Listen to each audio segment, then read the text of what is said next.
Hello students, आप सभी का स्वागत है ताप्ती स्टडी क्लासेस चैनल पे। तो आज हम क्लास 12th का यूनिट 1 है जो कि ठोस अवस्था है, सॉलिड स्टेट, इसको स्टार्ट करने वाले हैं। जैसा कि मैंने बोला था कि यहाँ पर हम जो क्लासेस 12th की है वो स्टार्ट करने वाले हैं। तो सभी स्टूडेंट्स की बहुत सारी कमेंट केमिस्ट्री की थी, इसलिए हम केमिस्ट्री का चैप्टर 1 यहाँ पर स्टार्ट कर रहे हैं। ये हम देखने वाले हैं इसको यहाँ पर। तो स्टार्ट करने से पहले यदि आप चैनल पे नए हो तो चैनल को सब्सक्राइब कर लीजिए, अपने दोस्तों के साथ वीडियो को ज्यादा से ज्यादा शेयर करें, साथ ही वीडियो को लाइक करना बिल्कुल भी ना भूलें। तो शुरू करते हैं यहाँ पर जो है ठोस अवस्था, सॉलिड स्टेट। इसके लिए हम जो इसके लिए पॉइंट्स है, मेन पॉइंट्स वो देख लेते हैं, उसके बाद इसको टॉपिक वाइज क्लियर कर लेंगे। तो जैसा कि पाठ का नाम ही क्या है, ठोस है, ठोस प्रावस्था है। तो यहाँ पर ये जो ठोस प्रावस्था है ये क्यों महत्वपूर्ण है, क्योंकि यहाँ ठोस से क्वेश्चन बहुत सारे बनते हैं। पूरा ठोस से जो है यहाँ पर क्वेश्चंस पूछे जाते हैं, तो इसलिए इसको क्लियर करना आपके लिए बहुत जरूरी है।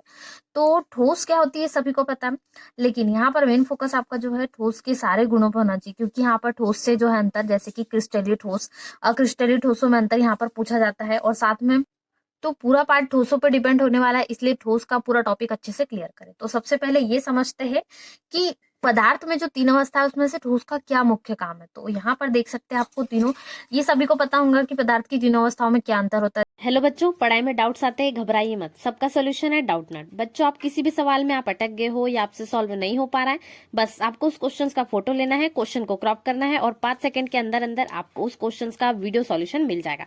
फिर चाहे आपका क्वेश्चन होमवर्क का हो, सीबीएसई का हो, यूपी, बिहार, महाराष्ट्र, राजस्थान, एमपी या किसी और बोर्ड का हो, चाहे आईआईटी, जेई, नीट या क्लास 6 से 12वीं का सवाल हो, इन सबका जवाब मिलेगा डाउटनट ऐप पर। या फिर कोई भी सब्जेक्ट हो, physics, chemistry, maths, biology, science, आपके सभी सवालों के जवाब मिलेंगे आपको डाउटनट पर। साथ ही आप डाउटनट ऐप पर पढ़िए कोटा की बेस्ट फैकल्टी जैसे जीबी सर, एनजे सर, आकांक्षा मैम, प्रिंस सर जैसे टॉप टीचर्स, यानी अब पूरी पढ़ाई होंगी डाउटनट ऐप पर। 3 करोड़ से ज्यादा बच्चे डाउटनट ऐप पर पढ़ाई कर रहे हैं, तो आप भी जाइए और डाउटनट ऐप इंस्टॉल कीजिए।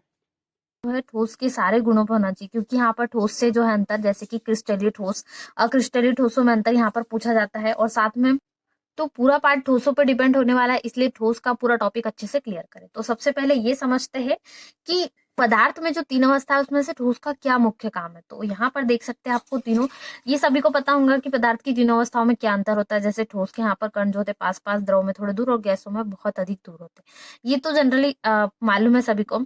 और पदार्थ की चौथी अवस्था आप जानते हैं क्या होती है, यहाँ पर प्लाज्मा होती है। तो जो प्लाज्मा के एग्जाम्पल है वो भी आपको यहाँ पर मैं बता देती हूँ कौन से है। जैसे कि नाभिक में इलेक्ट्रॉन जो सर्कल में करते रहता है, इलेक्ट्रॉन चक्रण जो होते रहता है, और तारों का समूह, ये चौथी अवस्था प्लाज्मा के उदाहरण है।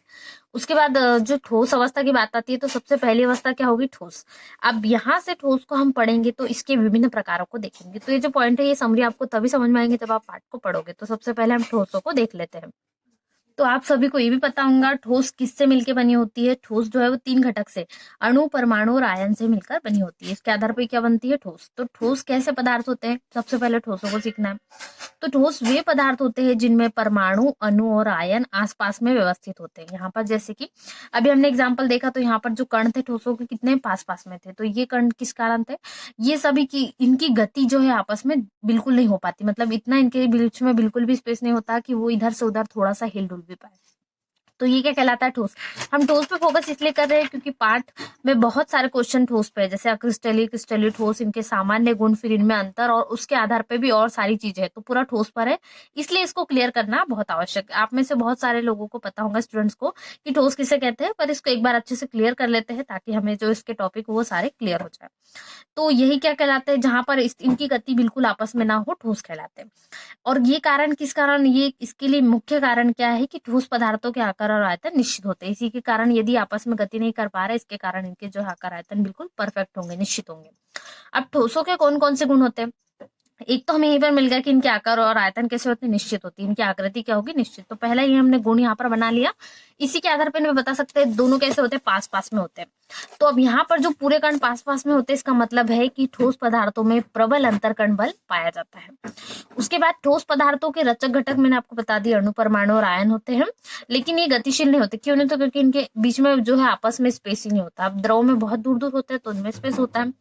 अब ठोस अवस्था में सबसे कम मतलब यहाँ पर जो अंतरकण दूर होने के कारण क्या होता है, रचक घटक कंपन करते हैं। जो रचक घटक है अणु परमाणु और आयन अब पास पास होंगे, एकदम यहाँ पर बहुत पास पास होंगे, तो इनमें क्या होगा, यहाँ पर जो अंतरकण है वो कंपन करेंगे, क्योंकि जो गतिशील नहीं होते हैं तो यहाँ पर कंपन वो करते हैं। तो ये ठोसों के सामान्य गुण होगा, हमने देख लिया। अब ठोस है तो ठोस प्रकार भी होंगे। कितने प्रकार होंगे इसके, तो यहाँ पर ठोस के 2 प्रकार होंगे, एक क्रिस्टलीय और एक अक्रिस्टलीय। इनमें अंतर भी पूछा जाता है, वो भी हम देखेंगे। सबसे पहले जान लेते हैं क्रिस्टलीय ठोस क्या होते हैं। जैसा कि नाम से समझ में आ रहा है क्रिस्टल, तो यहाँ जो क्रिस्टल वाले विन्यास है इनकी क्या रहेंगी, व्यवस्था और इकाइयां जो रहेंगी वो निश्चित ज्यामिति में रहेंगी। यहाँ से क्वेश्चन बनते हैं, ठोसों को कितने प्रकार होते हैं, इनको समझाइए, उनके सामान्य गुण। यह ज्यादातर अलग सेपरेट में 2 अंक में आए, तो क्रिस्टलीय ठोस और इनके सामान्य गुण, ये क्वेश्चन बनता है, इसलिए इसको अच्छे से प्रॉपर आपको समझना है। तो सबसे पहले देखते हैं क्रिस्टलीय ठोस क्या होते हैं। तो क्रिस्टलीय ठोस कैसे होते हैं, क्रिस्टलीय ठोस वे होते हैं जिनकी संरचनात्मक इकाइयां, यानी कि यदि हम बात करते हैं यहाँ पर एग्जाम्पल भी अब इसको देखेंगे, इनकी जो जिससे बने हैं ये इकाई, इनकी बात करें यूनिट्स, यानी यहाँ पर जो होंगी, जो 1 बाय 1 करके एक पदार्थ के यदि हम कण निकाले छोटे छोटे कणों से मिलकर, वो बहुत बारीक बारीक कणों से मिलकर बनता है, तो पूरा सीक्वेंस में रहता है। ये सारा विन्यास जो होता है निश्चित ज्यामिति में होता है, मतलब यहाँ पर इनकी आकृति निश्चित रहती है। इस कारण ये कैसे रहते हैं, व्यवस्थित, मतलब एक के बाद यदि एक कण बन रहा है तो यहाँ पर पूरी व्यवस्थित है, ये पूरे व्यवस्था क्रम में बनी हुई है। इसी कारण ये क्या कहलाते हैं, क्रिस्टलीय ठोस कहलाते हैं। यहाँ पर मतलब यदि एक सीक्वेंस में बन रहा है तो पूरा इसी प्रकार से चलेगा, तो ये पूरा क्या कहलाएगा, क्रिस्टलीय ठोस कहलाते हैं। उदाहरण कैसे हो गए, हीरा। हीरा की आकृति आपने देखी होगी, कोई भी यदि हम एग्जांपल ले तो वहां पर पूरे पूरे जो कणों में बने होते हैं वो एक से एक बारीक कण आपको यहाँ पर दिखता है, मतलब जितने भी नोटे कण है पूरे आपको एक के बाद एक सीक्वेंस में, कोई छोटा कोई बड़ा नहीं हमें दिखता है, तो ये कारण किसका है, हीरा का। ग्रेफाइट यहाँ पर एग्जाम्पल है, जो पेंसिल के यहाँ पर नोक में होता है ग्रेफाइट, ये भी इसका एग्जाम्पल है। फिर NaCl है, इसमें तो एक जो परमाणु आयन है इसमें बराबर है, यानी सोडियम और क्लोरीन के बराबर है।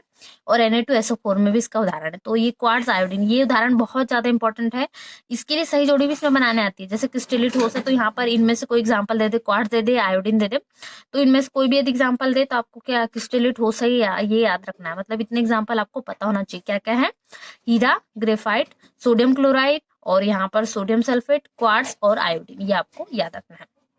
ये एग्जाम्पल हो गए। आप सामान्य गुण, सामान्य गुण जैसे कि यहाँ पर आप समझ में आ रहा है आपको, इनकी गलनांक कैसे होंगे, निश्चित, मतलब यहाँ पर आप इनको कितना गलनांक दोगे जब ये पिघल जाएंगी, ये आपको पहले से पता होता है कितने आपको, जैसे आयोडीन की बात करें कोई और तत्व की, तो इनको इतना देंगे तब आप पिघल जाएंगे, ऐसा पता है। तो इनके गलनांक कैसे होंगे, निश्चित होंगे। साथ ही इनके जो घटक होंगे, में इसमें आप जो क्रिस्टलीय ठोस है इसमें सब कुछ निश्चित होता है, जैसे इसकी परिभाषा है निश्चित ज्यामिति, यानी कि आकृति इसकी, सब कुछ यहाँ निश्चित है, तो इसकी गलनांक भी निश्चित है और निश्चित क्रम में व्यवस्थित है। यहाँ से आपको ये याद रखना है। अब इसके अपोजिट जो क्रिस्टल आएंगे उसमें क्या होगा, यहाँ पर निश्चित नहीं होगा, बस इतना तो ये बहुत जल्दी आपको डेफिनेशन याद हो जाएगी। और यह विषम दैशिक होते हैं, मतलब यहाँ पर इनकी जो है इस प्रकार से बात करें दिशाओं की, तो ये विषम दैशिक होते हैं। इसके अपोजिट आप यहाँ से आप क्रिस्टलीय की भी आसानी से बना सकते हैं। जैसे कि क्रिस्टलीय ठोस में ठोस तो होंगे, दोनों ही ठोस के प्रकार है, तो दोनों तो होंगे, तो यहाँ पर आ जाएगा क्रिस्टलीय ठोस वे ठोस होते हैं जिनकी संरचनात्मक इकाइयां व निश्चित ज्यामिति क्या होती है, निश्चित ज्यामिति में व्यवस्थित नहीं होते हैं। ये व्यवस्थित रहते हैं जबकि अक्रिस्टलीय व्यवस्थित नहीं रहते। ऐसी परिभाषा आप देख सकते हैं। इसकी परिभाषा आपको इस प्रकार से बनाना पड़ेगा, तो आप इसको नोट करते हुए भी चले, क्योंकि आप स्टार्ट करोगे तो आपको अच्छे से इसका रिवाइज हो जाएगा। तो देखिए वही है, निश्चित ज्यामिति में व्यवस्थित नहीं होते को क्या, कौन से ठोस कहलाते हैं, अक्रिस्टलीय ठोस कहलाते हैं। उदाहरण कौन कौन से हो जाएंगे, एक तो कांच हो जाएगा, प्लास्टिक, रबर और सिलिका, ये सारे हैं जिसमें अवस्थित नहीं है। आप देख सकते हैं प्लास्टिक की जब बनते हैं पॉली, यहाँ पर हम देखेंगे रबर का देखेंगे, तो ये मतलब इकाई इनकी निश्चित नहीं है, ज्यामिति आकृति नहीं, टेढ़े मेढ़े तिरछे हम यहाँ पर इसको बना सकते हैं। तो ये सब अलग अलग आकृति है, निश्चित आकृति नहीं होंगी, ज्यामिति सीक्वेंस में नहीं बनेगी, फ्लो रिदम में भी नहीं बनेगी, तो इस कारण यहाँ पर ये अक्रिस्टलीय ठोस होते हैं। अब इसके अपोजिट इनके सामान्य गुण, जैसे उसमें गलनांक निश्चित, इनके गलनांक निश्चित नहीं होंगे, व्यवस्थित भी नहीं होंगे इनके घटक, जैसे कि रचक घटक अभी हमने देखे अणु, परमाणु और आयन, और वो विषम दैशिक होते, बस ये इनका यहाँ पर अंतर है, तो ये समदैशिक हो जाएगा। ये ऐसा क्यों होता है, क्योंकि जो इनकी ज्यामिति आकृति है ना, ये यहाँ पर थोड़ी टेढ़ी तिरछी होने के कारण इनके जो है ये समदैशिक हो जाते हैं, लेकिन ये विषमदैशिक होते हैं क्रिस्टलीय ठोस। तो ये हो गए इनके सामान्य गुण। अब बहुत महत्वपूर्ण क्वेश्चन है, क्रिस्टलीय और अक्रिस्टलीय ठोसों में अंतर। मैंने आपको इसके एग्जाम्पल भी बता दिए, जैसे यदि कांच पूछे, हीरा, ग्रेफाइट पूछे तो आपको पता होना चाहिए इनमें से कौन सा क्रिस्टली ठोस है और कौन सा अक्रिस्टली। इनके एग्जाम्पल बहुत ज्यादा अच्छे तरीके से नोट करें, अपने प्रॉपर नोट्स बना लें, ताकि आपको आने वाले एग्जाम्स के लिए अच्छे से प्रिपरेशन आपको स्टार्ट करना है। आगे यदि आप कोई और एग्जाम फाइट करते हो तो भी ये नोट्स आपके लिए बहुत ज्यादा इंपॉर्टेंट है, बहुत काम आने वाले, इसलिए इसको नोट्स को प्रिपरेशन स्टार्ट कर दें। तो एग्जाम्पल यहाँ पर आपको मैंने पूरी क्लियर कर दी है। अब यदि सही जोड़ी में पूछा जाता है क्रिस्टली अक्रिस्टली ठोस, तो अब आपसे डेफिनेटली बन जाएगा। तो सबसे पहले यहाँ पर जो अंतर तो आप बना ही लोगे, क्योंकि मैंने परिभाषा बता दी है। तो आकृति के सबसे पहला ज्यामिति हो जाएगा, जो सा यहाँ पर निश्चित होती है अनिश्चित, फिर ऊर्जा हो जाएगा, तो यहाँ पर इजीली बन जाएंगे। पहला तो ज्यामिति बन जाएगा, क्योंकि मैंने आपको यहाँ पर निश्चित और अनिश्चित, तो बस क्रिस्टल जैसे ही ध्यान में आते क्रिस्टल को याद कर लीजिए।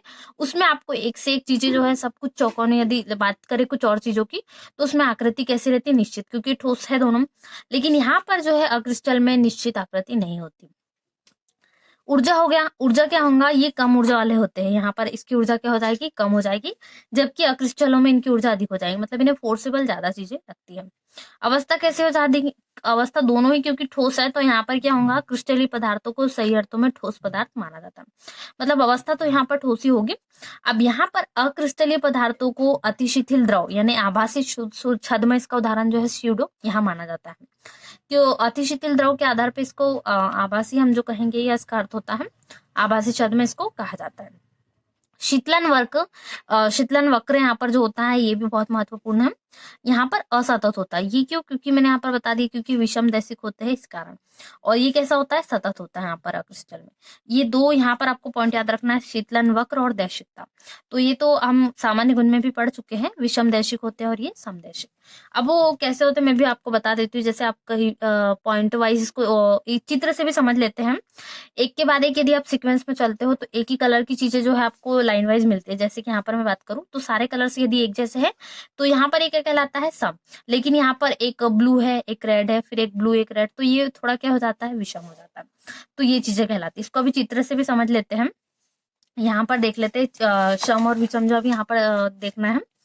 तो देखिए यहाँ पर सारे आपको किसमें दिख रहे हैं, पर्पल वाइज। तो ये सारा क्या हो गया, ये जो है यहाँ पर वर्टिकल चीजें ये सारी क्या हो गई, यहाँ पर ये हो गई हमारी सम, क्योंकि यहाँ पर एक जैसे समान चीजें यानी सम। अब यहाँ पर जो ओरिजेंटल में आपको दिख रहा है, यहाँ पर आड़ी लाइन जो दिख रही है, इसमें एक ब्लू है, फिर एक रेड है, एक पर्पल, इस आधार पर इस प्रकार से आपको दिए गए, तो ये विषम हो गई। तो यहाँ पर देख सकते हैं, यदि मैं तिरछे में भी देखूँ तो सारे क्या है, विषम। एक यहाँ पर आपको रेड, फिर अदर कलर, फिर रेड, फिर अदर कलर, मतलब यहाँ पर ये विषम दैशिक, ये इस आधार पर मैं इसकी संरचना बता रही हूँ। जबकि ये पूरा क्या हो जाता है, विषम दैशिक, क्योंकि क्रिस्टल जो आकार की संरचना है इसी प्रकार से बनती है। तो ये हो गया हमारे अंतर, क्रिस्टलीय अक्रिस्टलीय ठोसों में अंतर। ठोसों के सामान्य गुण दोनों के हमने देख लिए, क्रिस्टलीय और अक्रिस्टलीय ठोसों के पूरे देख लिए। अब जो नेक्स्ट है वो है क्रिस्टलीय ठोसों के प्रकार। तो हमने ठोसों के दो प्रकार देखे, कौन कौन से प्रकार हो गए, एक तो क्रिस्टल और एक अक्रिस्टल। अब क्रिस्टल के कितने प्रकार, अब यहाँ पर हम क्रिस्टल के प्रकार देखते हैं। इनमें दो आधार पर इनको प्रकार को बांटा गया, फिर दो आधार में ही वहां पर टिपिकल टाइप से उनको बांटा गया है, जैसे कि विन्यास के आधार पर हम 6 प्रकार से बांट देंगे और अंतरकरण बल के आधार पर हम यहाँ पर 4 प्रकार से बांट देंगे। तो दोनों प्रकार से यहाँ पर चीजों को दिया गया है। महत्वपूर्ण है यहाँ पर जो ये 4 प्रकार है, आयनिक, संयोजक और आणविक और धात्विक। ये बहुत ज्यादा महत्वपूर्ण है, बहुत सारे अंक के प्रश्न यहाँ से बनते हैं, तो इनसे क्वेश्चन बहुत ज्यादा पूछे जाते हैं, इनको भी तैयार रखना है। तो वो क्वेश्चंस तो मैं आपको बता दूं किस प्रकार से पूछे जाते हैं। तो पहले टॉपिक को क्लियर करते हैं। सबसे पहले आयनों का ज्यामिति विन्यास, इस आधार पर यहाँ पर 6 प्रकार के हम देख लेते हैं किस प्रकार से होंगे। और अंतरकण बल के आधार पर भी यहाँ पर भी क्रिस्टलीय ठोस कितने प्रकार के होंगे, 4 प्रकार के होते हैं। तो सबसे पहले यहाँ पर आयनिक ठोस को देखते हैं, बहुत ज्यादा महत्वपूर्ण है आयनिक ठोस। इसमें किस प्रकार के आएंगे, तो इसमें भी ठोस तो आएंगे ही, क्योंकि सारे ठोस के प्रकार में चल रहा है। जैसा कि मैंने बोला पूरी जो टॉपिक है वो ठोस प्रावस्था है, पूरा टॉपिक ठोस पे ही चलेगा, इसलिए मैंने ठोस को सबसे पहले आपको यहाँ पर बताया। ठोस क्या होते हैं, निश्चित आकृति के ज्यामिति के होते हैं, इनके कण पास पास होते हैं, तो ये सब चीजें यहाँ पर बहुत महत्वपूर्ण होने वाली है। तो आयनिक ठोस की बात करते हैं, क्या होता है, इस प्रकार के ठोस या क्रिस्टलों की इकाई जो होगी वो धनात्मक और ऋणात्मक आयन होते हैं। अब जैसे कि बात करें सोडियम क्लोराइड की, तो सोडियम क्लोराइड में क्या है, यहाँ पर आपको Na जो दिख रहा है वो क्या है, धनात्मक है, और क्लोरीन क्या है, ऋणात्मक। तो दोनों आपस में संयोग करके क्या बनाते हैं, NaCl बनाते हैं। यहाँ पर समीकरण को लिखने को बहुत ध्यान से तरीका रखना होता है। तो ये NaCl बना लेते हैं, तो ये क्या कहलाता है, सोडियम क्लोराइड कहलाता है। तो यहाँ पर देखिए धनात्मक और ऋणात्मक आयन मिलकर बनाते हैं, तो ये बन गया सोडियम क्लोराइड। इसी प्रकार से आपको देख लीजिए यहाँ पर सारे जो है ठोस के उदाहरण यहाँ पर मिलेंगे क्रिस्टल ठोस के। तो NaCl हो गया, KCl यानी पोटेशियम क्लोराइड हो गया, CaCl सीजियम क्लोराइड हो गया, Na2SO4 हो गया, सोडियम सल्फेट हो गया, यहाँ पर जिंक क्लोराइड हो गया, ZnCl2, ZnO हो गया। तो देखिए ऐसा नहीं है कि यहाँ पर सारे तत्व क्या है दोनों धनात्मक मिल रहे, क्या नहीं, दोनों ऋणात्मक है क्या नहीं, एक धनात्मक एक ऋणात्मक। पोटेशियम क्लोराइड हो गया, ये सारे Na2SO4 की बात करें तो ये भी क्या है एक धनात्मक एक ऋणात्मक, दोनों है क्या नहीं। यहाँ पर क्या है Na पे एक धन है जबकि SO4 पे कितने माइनस है, 2 माइनस। तो ये दो ऋणात्मक यहाँ पर आपको आते ही होंगे ऑक्सीकरण संख्या को, यहाँ पर जो समीकरण इसको बैलेंस करना भी आता होगा और इनको बनाना भी। तो ये बनेगा कैसे, Na2SO4 यहाँ पर ये बन जाएगा, इसके लिए हम यहाँ पर इस प्रकार से इसको सोडियम सल्फेट कहा जाता है। तो ये एक धनात्मक है और ये ऋणात्मक, दोनों में यहाँ पर धनात्मक है क्या, इनकी ऑक्सीकरण संख्या नहीं है। इस प्रकार से आपको ये ध्यान रखना है कि यहाँ पर धनात्मक एक तत्व रहेगा, दूसरा ऋणात्मक। तो परमाणु धनात्मक ऋणात्मक आयन से मिलकर बने होते हैं। इन आयनों में प्रबल स्थिर विद्युत आकर्षण बल, ये आपको याद रखना है, प्रबल स्थिर विद्युत आकर्षण बल, इसको अंडरलाइन आपको करना है, होता है। ठोस होने के कारण क्या होगा, इनका गलनांक तो उच्च होगा ही, सारे ठोस है इस कारण इनका गलनांक बहुत ज्यादा उच्च होता है। एग्जाम्पल आपको याद हो गए, एक धनात्मक एक ऋणात्मक, सोडियम क्लोराइड ले लीजिए, potassium chloride, caesium chloride, NaNO3, potassium nitrate. इसमें सोडियम और पोटेशियम के आप बहुत सरल तरीके से एग्जाम्पल याद रख सकते हैं। तो 2-3 एग्जाम्पल भी याद हो गए तो अच्छी बात है। इनके चालक बिंदु क्या होता है, इनके चालक बिंदु पर आयन उपस्थित होते हैं। यहाँ पर जो NaCl की यदि मैं बात करूं तो जो सोडियम क्लोराइड की यहाँ पर संरचना बनती है, ये इसमें क्या होता है, इसके जालक जो बनते हैं इस आयन पर उपस्थित होते हैं। तो आपको याद रखना इसके जालक कहाँ पर होते हैं, आयन पर उपस्थित होते हैं। इसके गुण क्या होंगे, इसके गुण ठोस, कठोर और भंगुर होते हैं। आयनिक ठोस के गुण भी पूछे जाते हैं। तो इसका पहला गुण आपको लिखना है, यह ठोस, कठोर और भंगुर होते हैं। दूसरा क्या हो जाएगा, इनके मध्य कुलाम आकर्षण बल, जैसा मैंने बताया प्रबल स्थिर विद्युत आकर्षण बल, इसको कुलाम बल कहा जाता है। तो ये आपको फिजिक्स में भी मिलेगा, तो फिजिक्स का भी हम जल्दी स्टार्ट करने वाले हैं। तो सबसे पहले चैनल को सब्सक्राइब कर ले और अपने दोस्तों के साथ ज्यादा से ज्यादा शेयर करें वीडियो को, ताकि आपके फ्रेंड्स की भी हेल्प हो सके। तो प्रबल स्थिर विद्युत आकर्षण बल जो है ये यहाँ पर इसको कुलाम बल कहा जाता है। तो यहाँ पर जो इसमें कुलाम आकर्षण बल होता है इनके मध्य। तीसरा क्या हो जाएगा इसका गुण, तो इसी आधार पर इनके गलनांक उतना उच्च होंगे और आयनों से बने होते हैं। तो ये मेन चीजें होगी जो आपको सीखना था। यहाँ पर आयनिक ठोस में सबसे ज्यादा सर्वाधिक महत्वपूर्ण है, और सहसंयोजक में भी यहाँ पर बस जो है परमाणु आपस में सहसंयोजक बंध से जुड़े रहते हैं, आपको याद रखना है। जैसे कि एग्जाम्पल हीरा ग्रेफाइट, और इसके गुण भी यहाँ पर बहुत सरल तरीके से हो जाएंगे। जैसे यहाँ पर कुचालक होते हैं, इस अपवाद है ग्रेफाइट जो होता है सुचालक होता है, लेकिन सहसंयोजक ठोस में जो है यहाँ पर ग्रेफाइट इसका एग्जाम्पल है। इसी प्रकार से आणविक ठोस है, बस इनको सिंपली आपको समझना है। जैसे कि हमने आयनिक ठोस को यहाँ पर सहसंयोजक ठोस जो बंद होते हैं उनमें जो आणविक यहाँ पर होते हैं अणु से मिलकर बने होंगे तो आणविक कहलाएंगे। इसमें अध्रुवीय और ध्रुवीय दोनों आते हैं। तो इनके गुण भी जनरली इसी प्रकार से आपको लिखना है, जैसे अणु द्वारा बने होते हैं और क्रिस्टल मुलायम होते हैं। ठोस क्रिस्टल जो होते हैं मुलायम होते हैं, और उसमें विद्युत के कैसे होंगे, ये भी कुचालक। यहाँ पर धात्विक ठोस होता है वो सुचालक होता है, आपको याद रखना है। जो धात्विक ठोस है वो भी किससे मिलके बने होंगे, यहाँ पर आपको बस याद रखना है इनकी जो धातु है वो धातु परमाणु से बने होते हैं, या इसको बोल सकते हैं धनात्मक धात्विक आयन। धातु तो आना ही चाहिए, अब धातु से बने हैं तो इनके यहाँ पर आप ये भी देख सकते हैं एग्जाम्पल्स। तो ये सारे जो हो गए ठोस के प्रकार हो गए यहाँ पर जो हमने देखे। क्रिस्टल ठोस के आधार पर यहाँ पर 2 प्रकारों में बांटा था उनको अलग अलग तरीके से। तो ये पूरा ठोस से संबंधित जितना हमारा चैप्टर 1 का था ये हमने देखा। इसके बाद और जो नेक्स्ट में हमारा है समन्वय संख्या वो, और चालक दोष वगैरह चालक पूरे हम वो देखने वाले हैं, नेक्स्ट वीडियो में देखते हैं। तो तब तक वीडियो आपको यदि थोड़ा सा भी हेल्पफुल लगा हो तो अपने दोस्तों के साथ शेयर कर दीजिए, वीडियो को लाइक कर दीजिए, और चैनल पे नए और आपने अभी तक चैनल सब्सक्राइब नहीं करा है तो चैनल को जरूर सब्सक्राइब करें। तो मिलते हैं ऐसे नए वीडियो में, तब तक अपने दोस्तों के साथ वीडियो को ज्यादा से ज्यादा शेयर करें। Thanks for watching.